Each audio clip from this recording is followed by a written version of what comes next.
API REST, o começo. Então, fique à vontade, pode começar. Oi, pessoal. Tá todo mundo me ouvindo? Ouvindo bem? Valeu. Bom, eu vou dar uma palestra bem iniciante. Meu intuito aqui não é ensinar coisas novas e radicais que vão mudar a vida de vocês, mas sim começar a pensar sobre a padronização de REST, APIs e tudo mais. Explicar um pouco, porque foi coisas que eu fui aprendendo com a minha carreira, que não é muito grande, mas foi aprendendo, e coisas que eu fazia errado antes e eu percebi que estava muito errado. Daí agora eu vou mostrar um pouquinho, uma parte, comecinho, sobre o REST API. Eu sou a Thalita, eu sou uma PyLay de Floripa.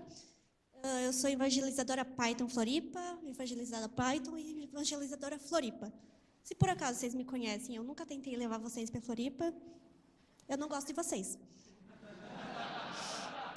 Assim, atualmente eu trabalho na AgroSatélite, uma empresa de tecnologia ligada à geotecnologia, e eu vou ser uma futura dev Meli, no Mercado Livre, lá de Floripa. Essa palestra, como eu estou dizendo, é muito necessidade minha, então 90% dela é opinião pessoal, e os outros 10% é teoria e comprovação que eu vi no Stack Overflow do pessoal respondendo, que é melhor. Bom, o que é uma API em si? É a Application Program Interface. Isso quer dizer que é uma interface programada com uma aplicação. Não tem muito o que falar, mas é uma interface de programação para a sua aplicação em si. E essas palavras bonitas que encontramos na Wikipedia. Então, é um conjunto de padrão, rotina, que vai fazer uma interface com a sua aplicação sem precisar exatamente de uma programação da outra parte. Eu quero uma informação sua e eu quero conseguir pegar isso de forma rápida e fácil, sem precisar pré-programar muita coisa. Já a API REST, ou IPA, Tare, estou traduzindo, que fica legal. E não é cerveja, é IPA mesmo. É uma transferência de estado de representação. É basicamente isso. Ele é um estilo de arquitetura de API que define regras, restrições, padrões para a área de HTTP, que é o protocolo da web. Tá, aqui começam as teorias. O porquê, os grandes dois porquês que eu achei que a padronização de APIs REST começou. Primeiro, eu sofri muito com isso. Múltiplos tipos de retorno. Eu conecto com várias APIs diferentes, com a API do Correios, API lá do trabalho, API de terceiros. E cada um retornava de um jeito diferente. E eu acredito que isso aconteceu muito no boom da internet e boom de API. Todo mundo começava a retornar JSON, alguns HTML, Correios, XML, eu já vi XHTML, que retorna Java, né? JavaScript, porque daí incluía dentro do sistema, eu rodava o JavaScript, executava.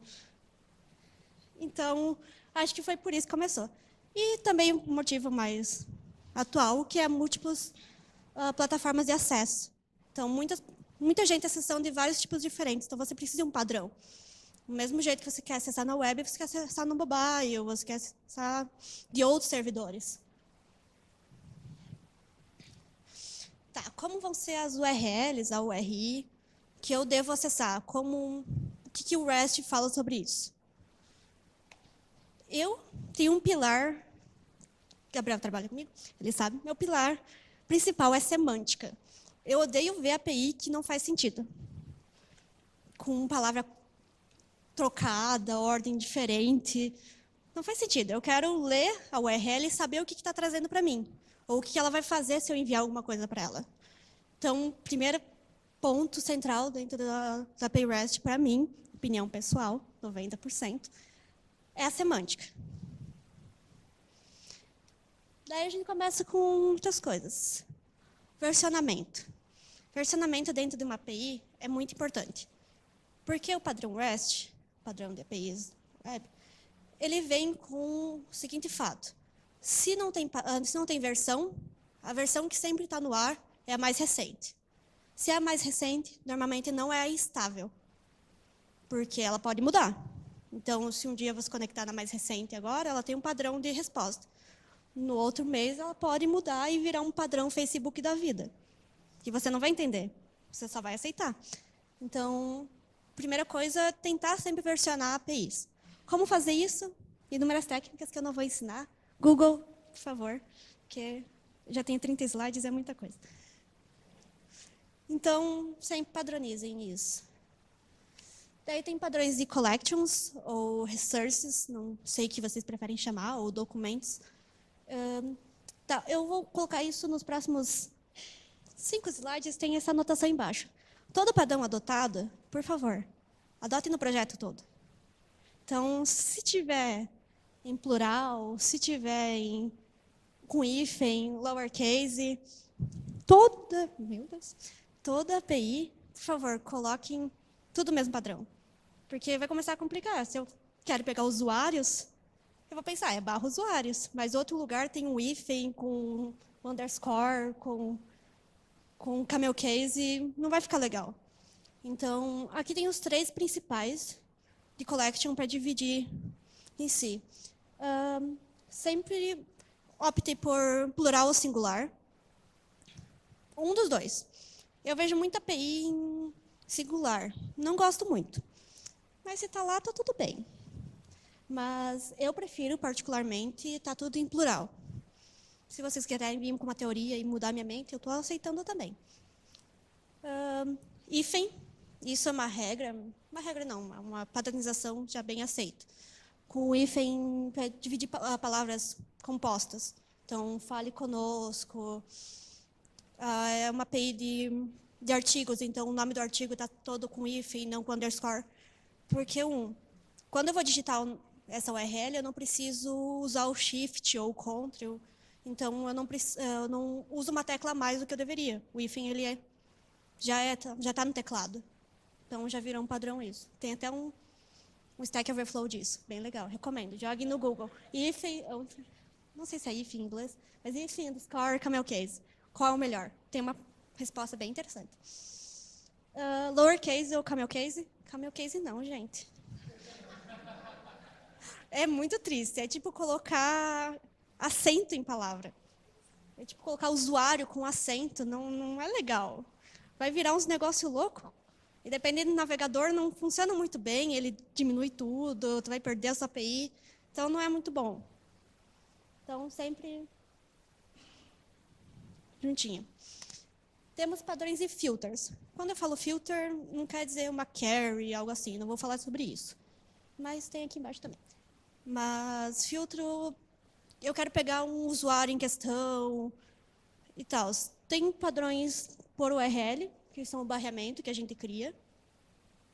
E tem por parâmetro, que isso aqui, teoricamente, retorna uma lista. Então, não é uma boa opção quando você quer pegar um único item, no caso.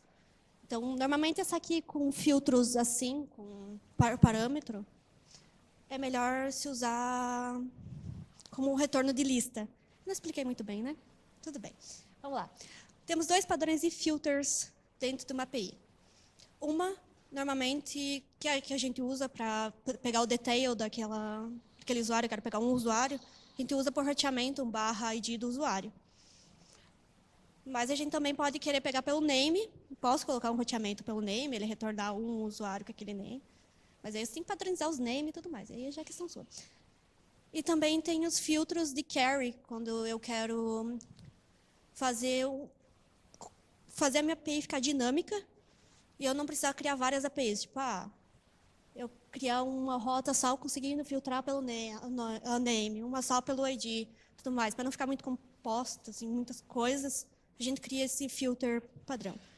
Provavelmente as APIs de Flask tem, eu acho que a RESTful já vem com alguma coisa. Tem um REST filter também. Eu faço na mão às vezes, então eu sei, é triste, mas fazer o quê? E o padrão de relações. Essa parte é que me traz mais tristeza na questão da semântica. Eu gosto da API assim, eu sei que tipo assim, eu vou pegar os endereços do usuário 1. Eu não sei que é 1 nesse momento, mas eu sei que é do ID 1. Quando o negócio é tipo usuário, endereços, daí usuários, daí um. Não faz sentido para mim, porque daí eu não sei se eu estou pegando o endereço 1 de os usuários do endereço, algo assim. Então, relações, o máximo que eu orientaria ficar é aqui. Não ter mais nada para lá. Tipo, eu quero pegar as ruas não, os complementos ou as pontos de referência do endereço. Eu não coloco aqui usuários, endereço, x, y, z, barra, pontos de referência. Não, você manda por endereços, /1, e lá vai ter as relações. Então, fazer essa comunicação entre relações é bom. Está ficando muito complicado explicar isso, mas tudo bem. Acho que vocês estão entendendo, né? Então, se não entender, me chama lá fora, eu explico direitinho. É que aqui é um pouco nervoso. Daí tem as relações que a gente filtra pelo URL, que no caso é essas com 1, e também tem as que são filtradas, entre aspas, por regra de negócio. No caso, esse account daqui que eu coloquei, porque eu não sabia que exemplo dar. Mas, pegar os endereços daquela conta que está logada atualmente. Então, tem uma regra de negócio para eu saber quem é o usuário, eu não preciso passar, que daí ele consegue pegar os endereços por aqui. Eu ia fazer um exemplo de profile, só que daí eu ia me embolar mais para explicar. Então, melhor isso. Acho que é isso aí. E tem também a questão de actions. Eu fiz um exemplo bem mais ou menos. Bem mais ou menos mesmo. Mas se usa normalmente actions em... eu tenho um sistema de locação e eu preciso fazer o checkout. Eu não quero fazer um put ou um post criando um checkout e tudo mais, aquele usuário dizendo que ele está saindo ou está pegando algo. Eu crio actions que são URLs que não tem aquele padrão de plural e singular. Ele sempre termina com uma ação. Action, né? Então, aqui, nessa account, eu estou desativando ela. Então, eu estou mandando para ela um post, eu vou falar depois, manda desativar. Eu não preciso criar um put ou um post dentro desse account, passando lá o objetozinho, dizendo assim, desativa para mim. Eu tenho uma regra já criada. Isso é bom quando é uma coisa muito rotineira. Que não, desativar o usuário ou mudar a senha. Você não precisa mudar a senha lá no usuário. Tem provavelmente uma URL, uma URI, que é justamente para mudar as senhas. Quem já usou o Django, teve que mudar aquela URL, sabe o que eu estou falando. Quem usou Flask, eu não mudei, eu acho que fiz na mão. Então, eu faço muita coisa na mão, isso é ruim. Mas é basicamente isso, ter URLs com actions, que são actions padrões de post, entre aspas. Modificações que são padrões. Tá. Vocês viram que nas rotas em cima estava em inglês e o exemplo estava em português. Já fui contra o que eu falei aqui, mas português ou inglês. Eu não puxo, tipo, vamos falar tudo em inglês e tudo mais. Para mim é indiferente, só a questão é deixar o padrão sempre em todas as URLs. Então, se você começou a criar um sistema em português, ele começou a migrar para o pessoal de fora usar, muda todas as URLs. Refaz. Vale mais a pena que você criar outras URLs em inglês para fazer a mesma coisa. Confia em mim, já fiz isso. É legal. Tá. Eu vou falar de poucos cabeçalhos. Eu vou falar de um cabeçalho só. Que é como se faz essas chamadas. O padrão da HTTP, ele passa inúmeros cabeçalhos.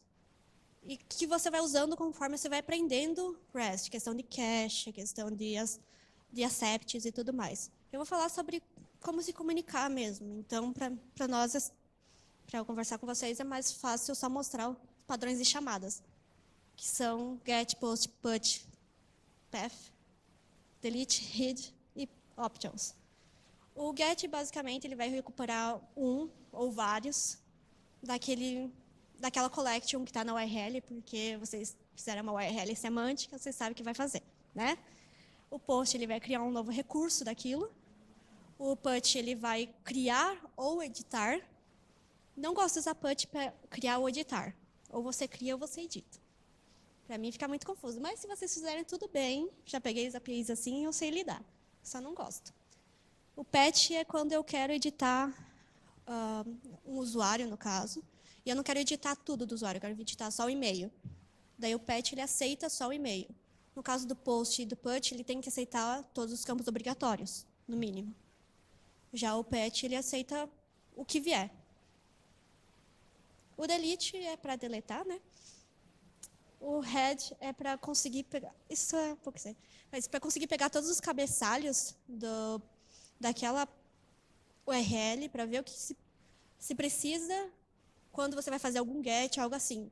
Ele é similar ao get, só que ele não pode trazer os retornos do get. Então, se eu fizer um get em /usuários, eu vou trazer uma lista de usuários. Mas se eu fizer um head no /usuários, eu tenho que trazer só os cabeçalhos do que seria aquela requisição de get. Se eu trouxer alguma coisa no data, está errado. E vai pesar muito essa API, porque você está fazendo uma coisa desnecessária para o head. E o options ele vai retornar todos os métodos que você pode fazer naquela URL. Do /usuários, você vai fazer o post e o get, normalmente. No /usuários, /1, você vai poder o put, o patch, o delete e tal. Ele vai fazendo isso conforme você vai escrevendo lá na sua API. E como responder essas chamadas? Em questão de... Quando você entrega alguma coisa para alguém, essa pessoa tem que dizer, tipo, recebi, mas não deu certo, eu não recebi, não sei nem onde está mandando, e deu alguma coisa errada, eu não faço nem pensamento do que é.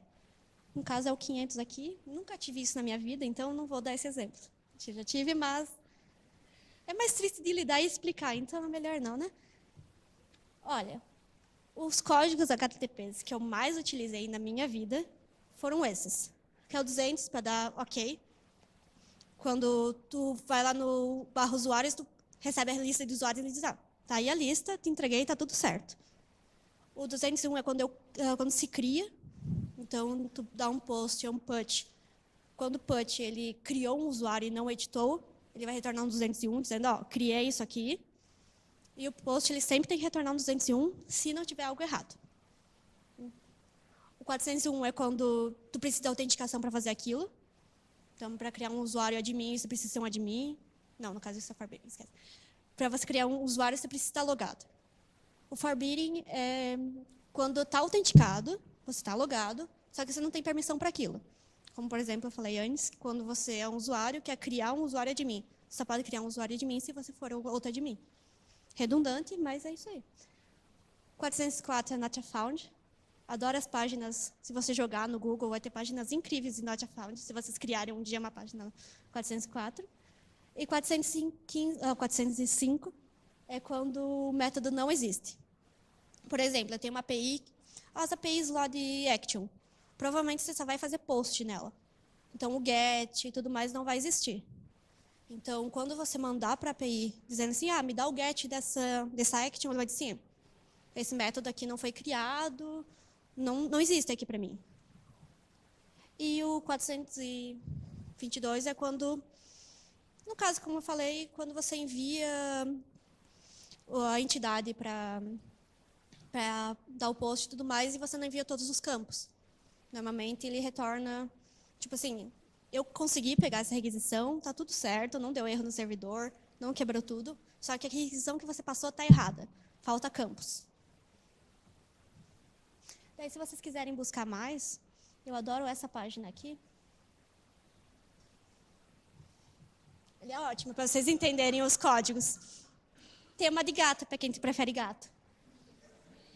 Então, tá lá, é só ir. E também está do Mozilla, se vocês quiserem ser sérios. Mas os outros explicam bem legal. Tá, qual o padrão de retorno? Eu falei que tinha, um dos problemas eram múltiplos tipos de retorno. Jason, por favor. Se já foi comprovado que é mais rápido, já foi comprovado que as coisas leem melhor, por favor, Jason, retorna. Não é difícil, é um meme type ali, gera um dicionário. É legal. Exceto se você estiver usando o padrão Facebook, que daí não é legal. Ele retorna JSON, mas é um negócio muito louco. Agora a questão de tempo. Quanto tempo é recomendado se responder? Bom, o mais rápido possível, né? É o padrão da nossa vida. Só que, normalmente, o recomendado, e todo mundo se uniu para isso, é 200 milissegundos. Parece pouca coisa, é pouca coisa mesmo. Se você tiver alguma coisa pesada, pagina. Se tiver alguma coisa pesada, chora, e não dá de paginar. Mas você tem que fazer em 200 milissegundos. Porque quando você é usuário e uma coisa demora muito, você fica chateado, né? E quando a API ela se comunica com outras APIs, quanto tempo eu devo esperar aquela API retornar para eu conseguir continuar? Depende muito. Depende com quem você está lidando. Se foi o Correios, você só senta e chora. Que é quando eles quiserem responder, eles respondem. Se vocês forem gerar nota fiscal, desiste. Deixa lá 20 anos, uma hora retorna. Mas o tempo máximo, normalmente padrão de todo Nginx, toda coisa que se comunica com algum lugar, algum gateway ali de coisa, é 30 segundos, o timeout dele. Às vezes você precisa aumentar. Quando você precisa aumentar, é triste. Eu já tive que aumentar. Foi para 600 segundos. Mas tive que aumentar. Não é legal, não é bom, mas 30 segundos. E de 30 segundos é o máximo, a gente tem que responder em 200 milissegundos. As pessoas que criaram isso não fizeram muito bem. É isso. Acho que deu certo. Porque todo mundo entendeu. Foi melhor que a minha primeira palestra. Estou orgulhosa em mim mesma. Obrigada, pessoal.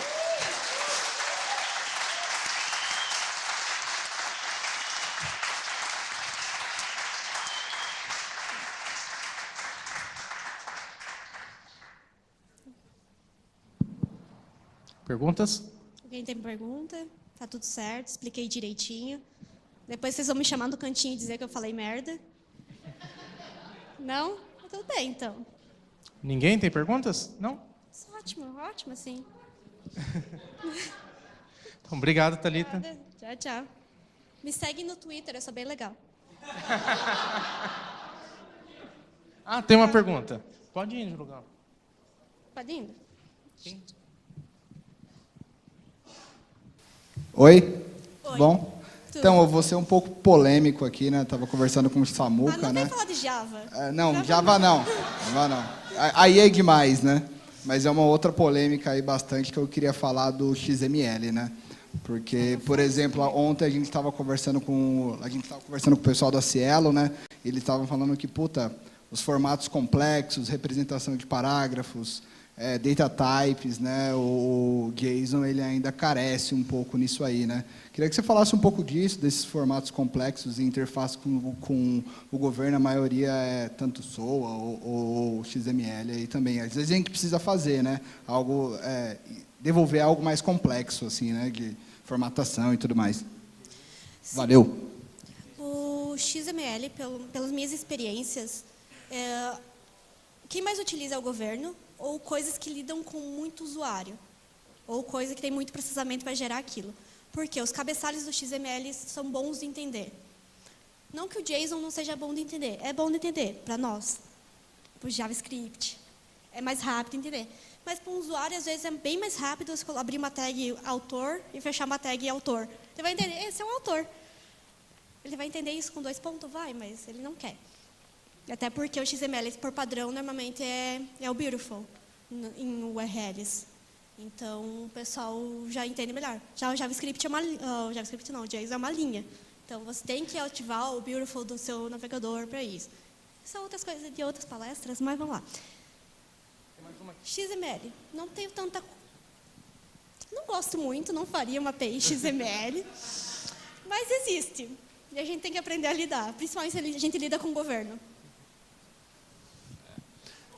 Você falou que para você criar um item, normalmente você utiliza o método post. No caso, se você fosse criar mais de um item, fazer um batch de itens ou algo assim, você ainda continua utilizando o post ou tem algum método específico para esse tipo de coisa? Essa pergunta é boa. Depende, né? Depende de quão rápido as pessoas querem que crie os itens. Porque eu já tive experiências que eu passava uma lista, tanto pelo post, tanto pelo put. Passava uma lista, ele criava, mas teve gente que não queria que fosse uma lista, queria que fosse assíncrono. Então, eu tinha que disparar e fazer um for dentro do JavaScript, e disparar várias requisições para criar vários daquilo. Ou, cada vez que eu dava um mais, eu já mandava a requisição, já criava, já pré-criava, entre aspas. Então, já deixava cacheado. Eu depois só dizia, não, ativa ou joga fora. Então, depende muito. Isso aí, pessoal. E desculpa. Bom, obrigado, Thalita. Vamos para a próxima.